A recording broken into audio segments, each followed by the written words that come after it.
We're looking at the impact of a new law Congress passed that raises the legal smoking age from 18 to 21.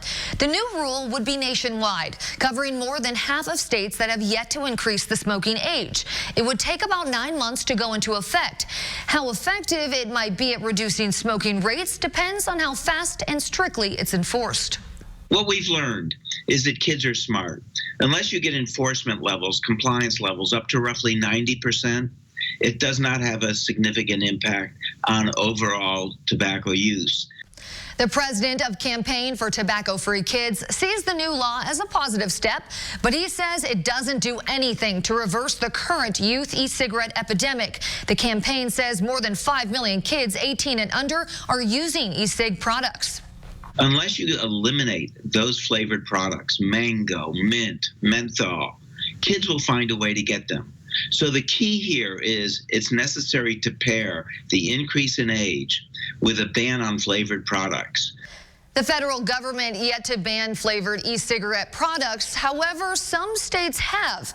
A few years after Oregon changed its smoking age to 21, they found about 10% fewer teens and about 5% fewer younger adults started smoking or vaping. Almost all adult smokers had their first cigarette before turning 21. That's according to the American Lung Association. But past research found the law change could save an estimated 223,000 young people's lives. All right, take a look. These actors aren't who you think they are. They're part of a very unique experiment. Monday on The Now, why a prison has chosen to let these inmates out from behind bars to let them act in hopes that they don't make repeated trips back to prison. All in all, a pretty comfortable Friday night underway. The clouds will begin to break up a little bit. That will aid in fog development. That'll be around first thing in the morning, 24 degrees. The wind will be light. We'll manage a 40-degree high temperature after the fog. It's all about sunshine rolling in. Notice the temperature momentum through the day will be up to 40 in the afternoon with the snow melting, and your 4-day forecast shows temperatures in the mid-40s by early next week. We'll have the Christmas forecast coming up. That's all for the Now Indy. The news continues now at 6. This is RTV6 News at 6, working for you. I paid him $30,000 with a check. That was my whole divorce settlement. So that was my whole life savings right there. A single mom says she paid a contractor to do a job that didn't get done. Now prosecutors are getting involved. Electric car sharing company Blue Indy is pulling the plug on its Indianapolis service next year. The impact this could have on every driver in Indy. Our prayers are answered, you know, and it's just a blessing that somebody would have the heart to do this much for our church in this time of need. A Christmas miracle. A church that lost everything gets a major boost after viewers saw their story here on RTV6. Kids filled with anxiety, worried their parents are working too hard in an effort to provide a Merry Christmas. How a local school is trying to make sure no child goes without. There's only one argument in the weather office. How mild will it get? We'll talk about melting snow in my forecast. But first, here at 6 o'clock, breaking news that we're following. An active shooter situation happening right now leaves an officer injured. This is all happening at a house in Lynn, Indiana. That's near the Indiana-Ohio border in Randolph County. Here is what we know right now. Indiana State Police say this appears to have started as some sort of domestic situation.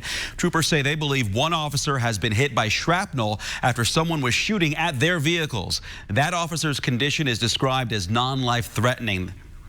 We have a live picture that we're showing you right now from the scene there. Investigators say the person at the house is still firing shots. You can see all of those flashing lights from emergency vehicles that are on scene there. Again, this unfolding at a home in Lynn in Randolph County. An officer has been hit by shrapnel and his condition being described as non-life threatening. We'll stay on this and we'll bring you updates on the RTV6 app as well as the RTV6 News at 7 o'clock. More breaking news we're following at this hour. An Indigo bus driver suffered a medical emergency, causing the bus to crash into 2 other vehicles late this afternoon on the north side. Now, this happened at the intersection of North Central Avenue and East 30th Street. The bus and 2 SUVs were damaged in that wreck. Paramedics took the bus driver to a local hospital with injuries that do not appear to be life-threatening. Investigators say that crash did not hurt anyone on the bus. Christmas will be tight this year for a single mom in Greene County. She paid a contractor her life savings, and now that contractor is facing criminal charges. That mom spoke with Call 6 Investigates' Kara Kenny about how you can protect yourself from that same fate. Erica Hudson is a single mom who wants to give her children a better life. I have 3 kids, and it only had 2 bedrooms. So I was trying to add a bedroom on for my daughter and get a laundry room with a 2-car garage. Erica knew Cody Hall's family, checked out his website for COSAR Construction. It all seemed pretty legit. And hired him in May. Here's the $30,000 check she wrote for the $45,000 job. That was my whole divorce settlement. So that was my whole life savings right there. Erica says aside from laying some concrete, Cody didn't do any work. I kept calling him saying, "Are you coming back? When are you coming back? If you don't come back within a certain time limit, I'm going to fire you." And never heard from him. So I called him back and I said, "You're fired. I want my money back." She contacted law enforcement and Call 6 Investigates. Prosecutors filed criminal charges on November 19th against Cody Hall for theft and home improvement fraud. He's due in court on January 6th. Suddenly, charges have been set up and I'm ecstatic about it. We knocked on Cody Hall's door and left our card and also left a message for his attorney. Court documents show Hall blamed the excavating crew who dug a footer for putting him behind. The Secretary of State's office dissolved Cody Hall's business, COSAR Construction, this month after he failed to file a business entity report and pay a filing fee.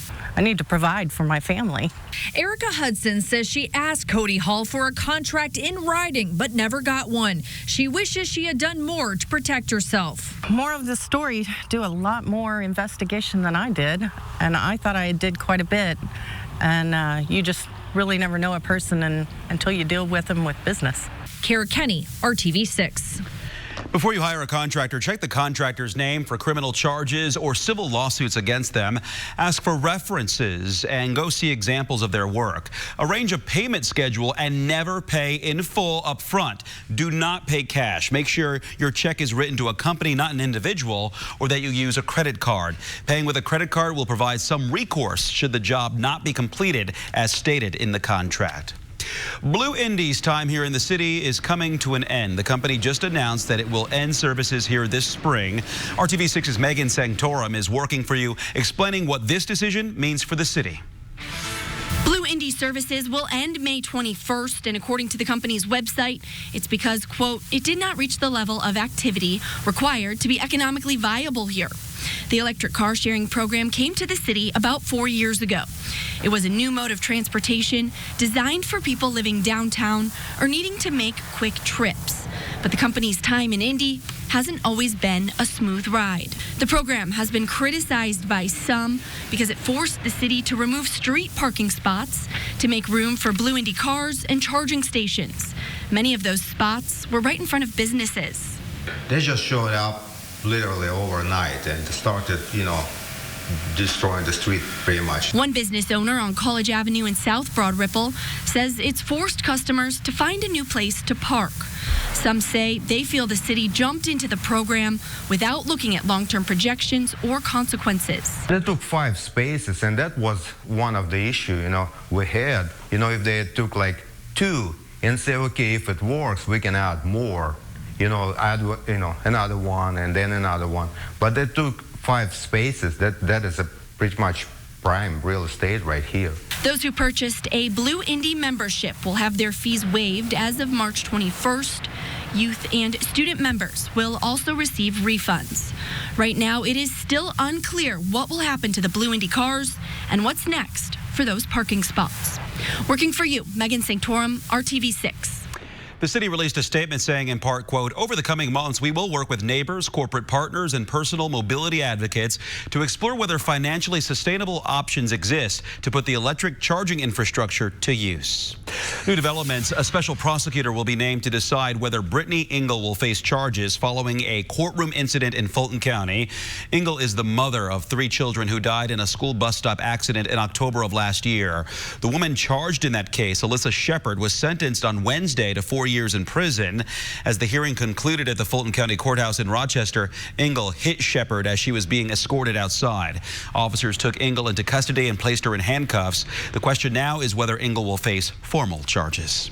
Just about 8 minutes after 6 o'clock on this Friday night, some headlines for you. As you probably already know, no major weather systems headed our way, which is good news if you're doing some traveling or family coming here to central Indiana.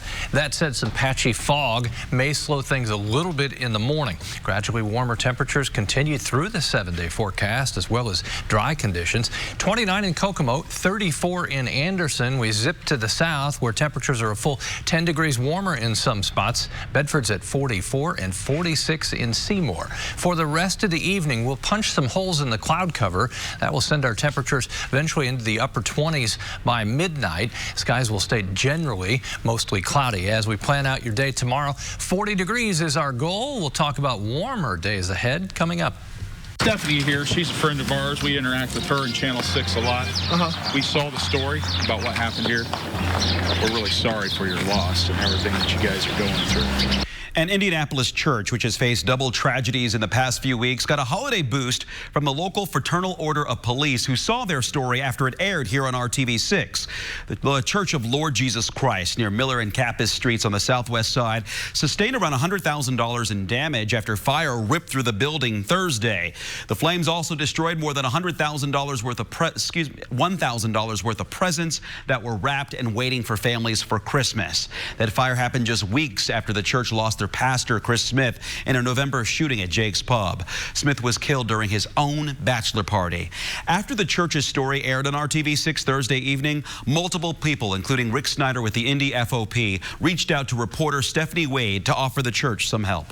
It's such a blessing how your story and getting us out there could just refill some of the stuff that's lost at this church.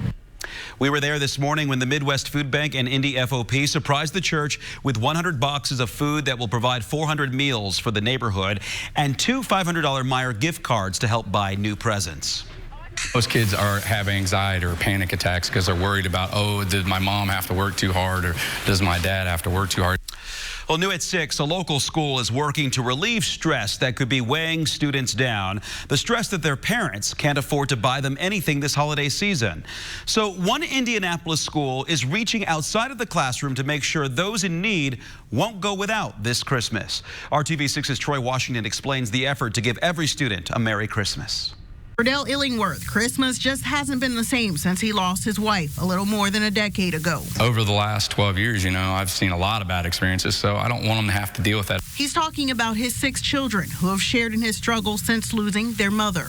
You want them to enjoy life. Through the Christmas Assistance Program at Providence Christa Ray High School, this father won't have to worry come December 25th or anytime during the holiday break. The comfort of knowing that somebody else cares, I feel like that's what this program provides. The goal is to make sure that on Christmas Day, no child is left empty-handed. 95% of our students qualify for free and reduced lunch, so we know there's a huge need for this. At least 60 families will get gifts through the program, but that's not all. Those families will also get a Christmas meal and extra food to help parents pull through winter break. Part of our mission is to help our students not only academically, but spiritually and emotionally as well. Dr. Margie Crooks believes what goes on outside of the classroom impacts school performance, and pouring positivity into students helps that process. A lot of them are helping their families as well. They might have a job after school.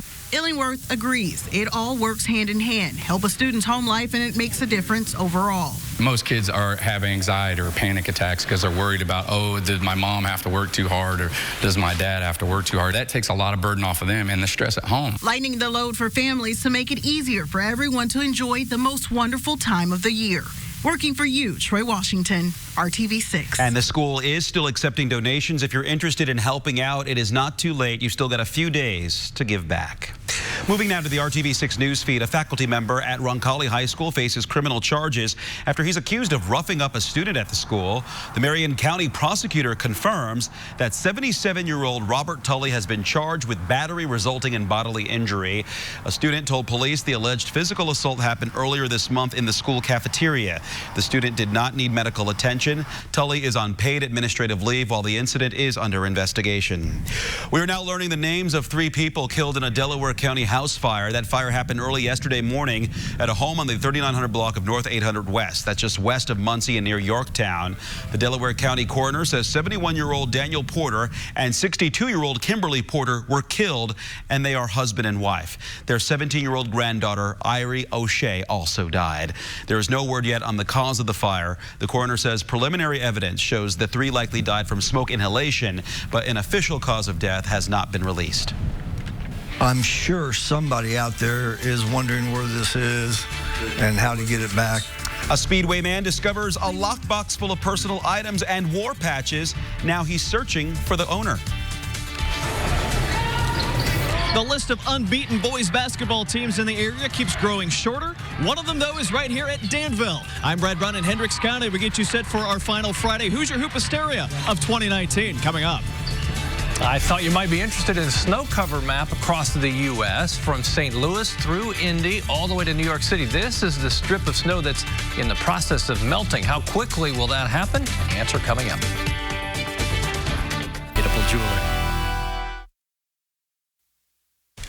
We want to keep you updated on that breaking news we're following in Randolph County, that active shooter situation happening right now. This is in Lynn, Indiana. That's near the Indiana-Ohio border. You're getting a live look at the scene, and you can see it is very active with plenty of emergency vehicles on scene, a lot of flashing lights right now. Let me get you updated on what we know right now. Indiana State Police say this appears to have started as a domestic situation.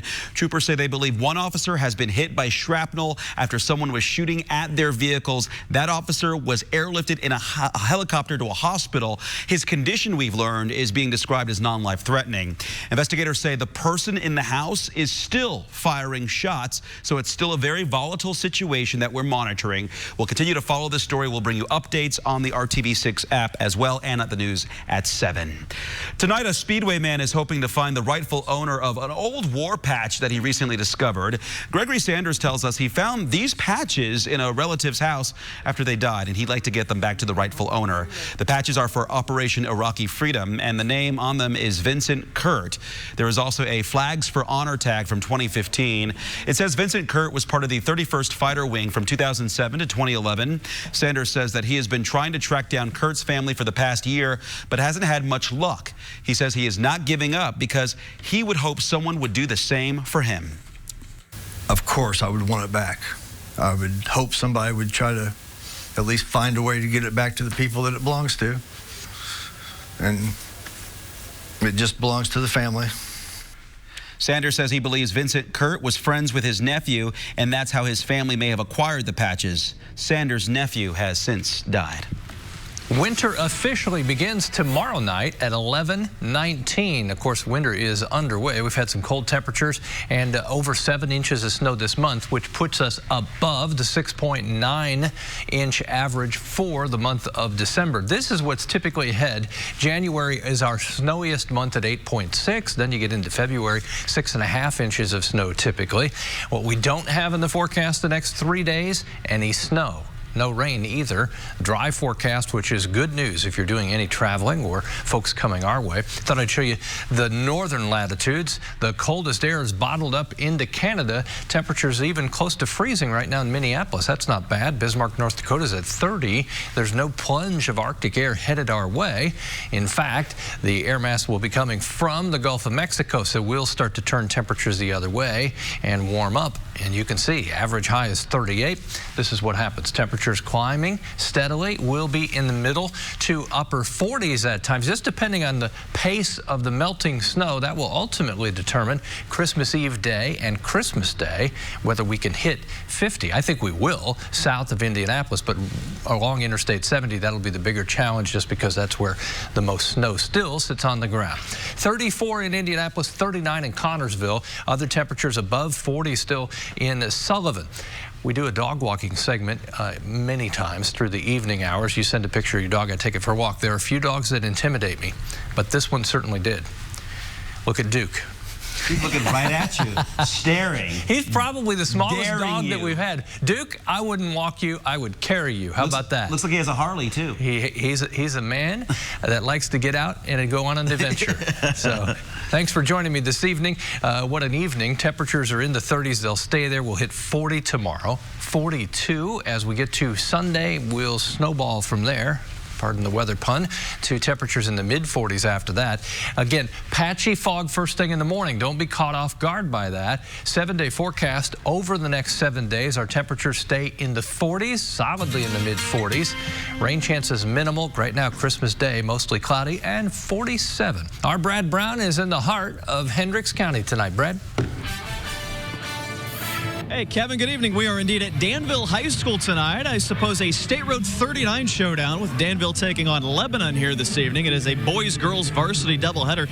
The girls game going on behind me as we speak is at the first quarter break. Danville leading. We'll look at that in just a second. The Danville boys, though, taking on Lebanon here tonight. The Warriors are off to a great start this season. 6-0. The last time they did that was 3 years ago. And they're on a very short list of teams, a much shorter list as the month goes on here. Teams that are still undefeated. Currently, Tipton up there at 7-0. The Blue Devils, the only 7-0 start in the entire state. You see Danville there along with Fishers at 6-0, and then the list gets a little bit shorter with 5-0 down to 4-0 and a little bit past that. So we'll see how the Warriors are able to put it together here tonight. They've risen to second in the Class 3A rankings, and again, they'll be taking on the Lebanon Tigers here tonight. We'll take a quick look at the start of the second quarter here. The girls game, Danville in white, Lebanon in black, a 16-10 advantage for the Danville Lady Warriors as they are also ranked in the top 10 of Class 3A. And some great action here in the first quarter. Good aggressive action there. Good defense there as Danville forces the turnover. We'll take a look at some of this one for you also coming up tonight on the news at 11. The Pacers are in action this evening as well. Another game at home. Bankers Life Fieldhouse taking on Sacramento. That one getting started here in the span of about 45 minutes. Of course, the Pacers coming off that big win on Tuesday night over the Lakers. We'll see if they can keep the momentum going. Another big game coming up on the road on Sunday when the Pacers go to Milwaukee to take on the Bucks. Best team in the East, best team in the league. Bucks beat the Lakers last night as well. So a tough stretch to close out 2019 for the Blue and Gold. Well, who's got the best college basketball team in the state of Indiana? The annual meeting of the 4 state big schools, if you will. IU, Purdue, Butler, Notre Dame, the Crossroads Classic going tomorrow over at Bankers Life Fieldhouse. The Hoosiers will get a dose of the Fighting Irish coming up in the opening game starting at noon. Indiana coming off a win over Nebraska in their last Big Ten outing. They've had a full week off to get ready for this one, trying to shore up their defensive effort while getting some involvement from everybody on the offensive end. As for Purdue, they could have their hands full with Butler as the Bulldogs so far have looked like the best of these 4 teams. Let's hear from the head coaches of the Hoosiers, the Boilermakers. You have to do some things that require intelligence and communication and some smarts. And, that's a big deal coming into this game with Notre Dame, because if they hit the 3 and they're not turning it over, they're going to be tough to beat. Kamar Baldwin's, he's one of the best guards in the country. And he was a good player 2 years ago. Normally you see guys that are that good. I don't see him anymore, but, good for him. He's going to get a degree from Butler, and he's made himself into a really good player. Marion's football team will play for a national championship tomorrow. Yesterday, running back Charles Sallery named the NAIA National Player of the Year. The running back will finish second all-time on the night's rushing list. Has had a dynamite season. They take on Morningside, Iowa, and in Louisiana for the championship tomorrow night at 7 o'clock. Good luck to the Knights. Hey, we'll see you back at 11. Scores and highlights from all over the area from our final Friday Hoosier Hoop Hysteria of the year. See you then. Have a great evening. Back to the studio to wrap up tonight's edition of the News at 6 next. At Ross, yes for less. Today's RTV6 photo of the day. 2-year-old Quinn Meesall running away from Santa Claus there. Laura Meesall sent in this picture of little Quinn with her dad, Jordan, at Clay Terrace Mall in Carmel. Laura says Quinn has no interest in seeing the big jolly elf at the mall, even as her father was trying to coax her into it. So as you can see, Quinn was trying to get away. She's only 2, so she's probably not used to Santa yet. Send your pictures to news@WRTV.com. Very cute there. Have a great Friday night and a good weekend. Yeah, I'll see you back here at 7 o'clock.